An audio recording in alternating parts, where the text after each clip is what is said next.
દીવમાં દારૂની દુકાન અને વાઇન શોપ બંધ કરાતા સમગ્ર દીવે બંધ પાડ્યું હતું। દીવના લોકોએ અને વેપારીઓએ વિશાળ રેલી યોજી નેશનલ હાઈવેને ડિસ્ટ્રિક્ટ હાઈવે જાહેર કરવાની માંગ સાથે આવેદનપત્ર પાઠવ્યું હતું। દીવ બંધના કારણે પ્રવાસે આવેલા સહેલાણીઓ અકળાઈ ગયા હતા। દીવ દમણ પ્રશાસક હાય હાયના નારા લગાવવામાં આવ્યા હતા અને પોર્ટુગીઝની યાદ ન અપાવો તેવા બેનરો લગાવી વિરોધ વ્યક્ત કરાયો હતો। આ બાબતે વિગતો આંદોલન સમિતિના પ્રમુખ ભાવેશભાઈ શાહે આપી હતી। અહેવાલ ભરતસિંહ જાદવ, સોમનાથ।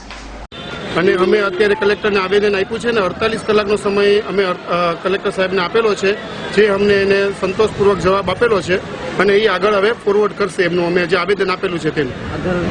માંગણી શું છે અમારી કે ભાઈ અમે જે અત્યારે લોકોએ અમને જે આ ઠોકી બેસાડ્યો છે કે જે આ નેશનલ હાઈવે છે એ અમારો ખરેખર મેજર ડિસ્ટ્રિક્ટ રોડ છે, અમે એના બધા પુરાવા એમને રજૂ કર્યા છે, પણ કલેક્ટર સાહેબ કે એડમિનિસ્ટ્રેટર અમારી વાત માનતા નથી।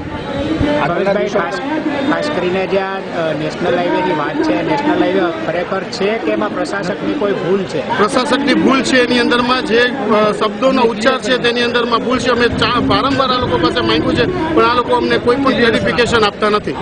આગળ પ્રશાસક આપની સાથે નહીં રહે તો શું પગલાં ભરવામાં તો પછી અમે 48 કલાકનું છે ને અમે એના પછી અમે એનો જોરદાર વિરોધ ઉપર આવશું। અમે આખું બોલો અમે આના પછી જોરદાર વિરોધ ઉપર આવશું અને પછી એના પછી ખરાબ પગલાં લેવાશે।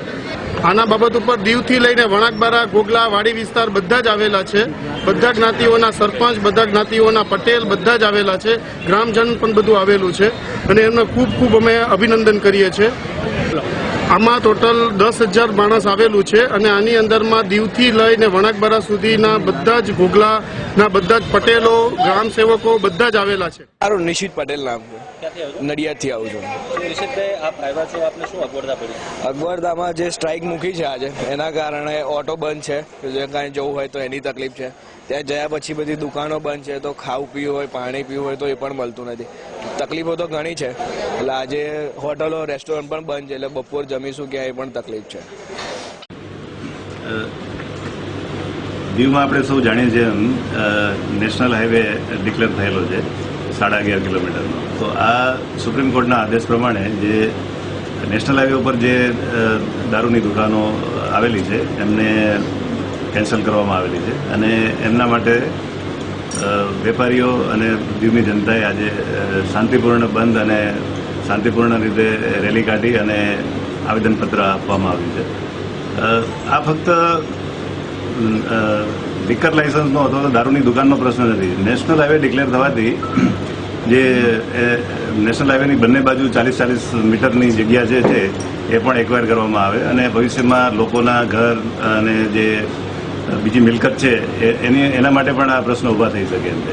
એટલે આ જે લોકોની લાગણી છે એ બહુ વ્યાજબી છે અને અમે આ લાગણી જે છે એ ઉપર દમણમાં અને દિલ્હી પહોંચાડવાનો પૂરેપૂરો પ્રયત્ન કરશું પોઝિટિવલી કે આ જે નેશનલ હાઈવે છે એ ડીનોટિફાઈ થવું જોઈએ। સાહેબ, આપના પ્રશાસકના જણાવ્યા મુજબ આ નેશનલ હાઈવે છે કે નથી?